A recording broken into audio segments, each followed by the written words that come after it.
Selamat pagi kepada semua sahabatku The Lawyer BTL Channel dimanapun berada. Terakhir-terakhir ini kita terkejut atau kita merasa sedih bahwa di negara kita, khususnya di daerah Cilegon, masih terjadi peristiwa yang membuat hati kita miris, yang melarang pembangunan gereja HKBP Maranatha Cilegon. Padahal gereja ini sudah berdiri puluhan tahun yang silam.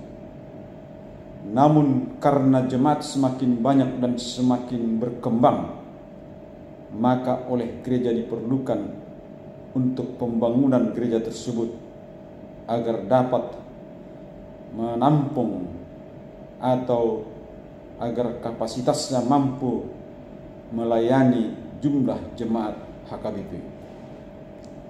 Sahabatku yang terkasih, kita semua warga negara Indonesia, dalam hal ini khusus sahabat-sahabatku warga Cilegon, Banten, yang kebetulan juga saya sebagai warga Banten dan sebagai warga HKBP atau anggota HKBP. Sahabatku, kita mendengar bahwa adapun alasan masyarakat Cilegon melarang pembangunan gereja HKBP adalah berdasarkan keputusan Kepala Daerah Tingkat 2 Serang nomor 18 garing HUK garing SK garing 1975 tanggal 20 Maret 1975, yang katanya keputusan ini mengatur tentang penutupan gereja atau tempat jemaah bagi agama Kristen dalam daerah Kabupaten Serang pada waktu itu. Sehingga inilah yang dipakai sebagai alasan untuk menjaga kearifan lokal dan sebagai landasan juridis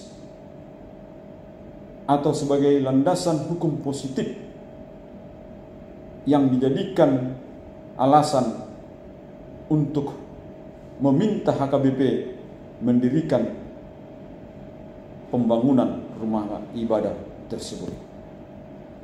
Sahabatku, kita mendengar ini tentu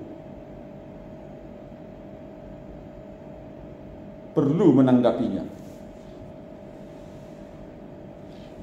karena kita sahabat-sahabat telah sepakat mendirikan negara ini yang disebut dengan Negara Kesatuan Republik Indonesia dari Sabang sampai Merauke. Para founding father kita setuju menjadikan Negara Kesatuan Republik Indonesia yang berlandaskan atas landasan konstitusi Undang-Undang Dasar 1945. Di dalam pasal 27 dikatakan bahwa segala warga negara bersamaan kedudukannya di dalam hukum dan pemerintahan, dan wajib menjunjung hukum dan pemerintahan itu, dan tidak ada kecualinya. Kemudian sebagai warga negara yang percaya kepada Tuhan dan menganut berbagai agama, konstitusi kita juga mengatur. Dalam pasal 29 Undang-Undang Dasar 1945 dikatakan pada ayat 1, negara berdasarkan ketuhanan yang Maha Esa. Ayat 2, negara menjamin kemerdekaan tiap-tiap penduduk untuk memeluk agamanya masing-masing dan untuk beribadat menurut agama dan kepercayaannya itu. Sahabatku, berdasarkan kedua pasal konstitusi kita atau Undang-Undang Dasar Negara Republik Indonesia sebagai pilar NKRI yang terus kita junjung hingga sampai saat ini. Itu menjadi dasar bagi setiap warga negara, dimanapun dia berada di sepanjang wilayah Negara Kesatuan Republik Indonesia ini, berhak untuk memeluk agamanya, berhak untuk menjalankan aturan agamanya atau syariat agamanya bagi saudara-saudaraku yang beragama Muslim.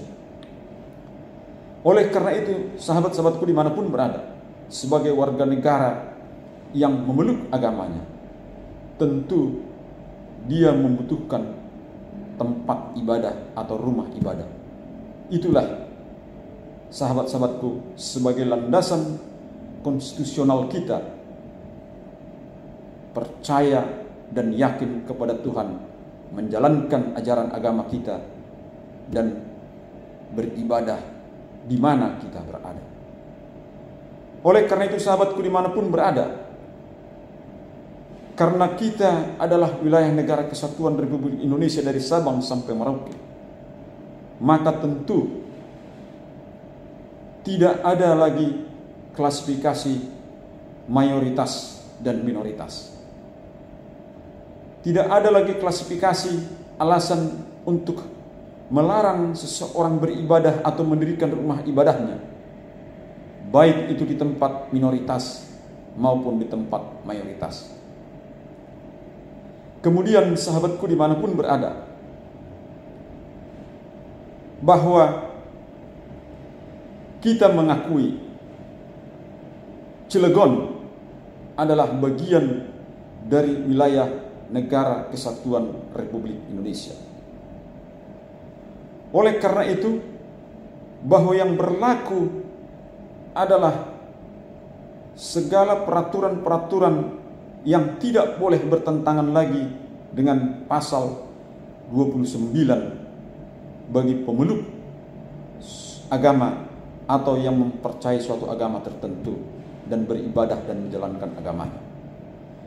Kemudian dengan landasan konstitusi pasal 27 bahwa kedudukan mereka yang beragama apapun sama kedudukannya di dalam hukum dan pemerintahan. Apabila mereka sama kedudukannya dalam hukum dan pemerintahan, maka dimanapun dia berdomisili sebagai warga negara Kesatuan Republik Indonesia, maka seharusnya dia pun mendapatkan perlindungan yang layak dan jaminan kepastian hukum untuk beribadah dan mendirikan agamanya. Itulah makna dari pasal 27 ini. Tidak ada warga negara kelas 1 dan kelas 2, bahwa saya sebagai yang beragama Nasrani, Kristen, dan sahabatku yang beragama Muslim, Buddha, Hindu, kita sama posisinya, sama kedudukannya dimanapun saudara berada. Apakah saudara berada di tempat minoritas, apakah saudara berada di tempat mayoritas, disitulah kesamaan dan kesetaraan kita di hadapan hukum dan pemerintahan. Oleh karena itu, kita berharap sebagai warga negara agar apapun peraturan-peraturan, baik itu tadi keputusan Kepala Daerah tingkat 2 Serang nomor 18 tahun 1975 ini, demikian pula peraturan SKB 2 Menteri tentang pendirian rumah ibadah, seharusnya lah itu kita kesampingkan dan dimaknai telah bertentangan dengan pasal 29 Undang-Undang Dasar 1945 sebagai kesamaan dan kesetaraan kita di hadapan hukum dan pemerintahan sebagaimana dalam pasal 27 ayat 1 konstitusi kita. Itulah sahabat-sahabat yang bisa saya sampaikan pagi hari ini. Salam Negara Kesatuan Republik Indonesia, dan tetaplah kita saling menghargai sebagai warga negara, dan marilah kita jaga negara kita ini agar tetap jaya abadi sepanjang masa. Kita tidak mau Indonesia yang kita cintai ini terjadi perpecahan terjadi pergolakan hanya karena kita berbeda. Perbedaan bukan membuat kita saling bertengkar atau saling bermusuhan, tetapi perbedaan itu menjadi kekuatan kita sebagai negara kesatuan Republik Indonesia yang dimaknai dalam Bhinneka Tunggal Ika, berbeda-beda tetapi satu juga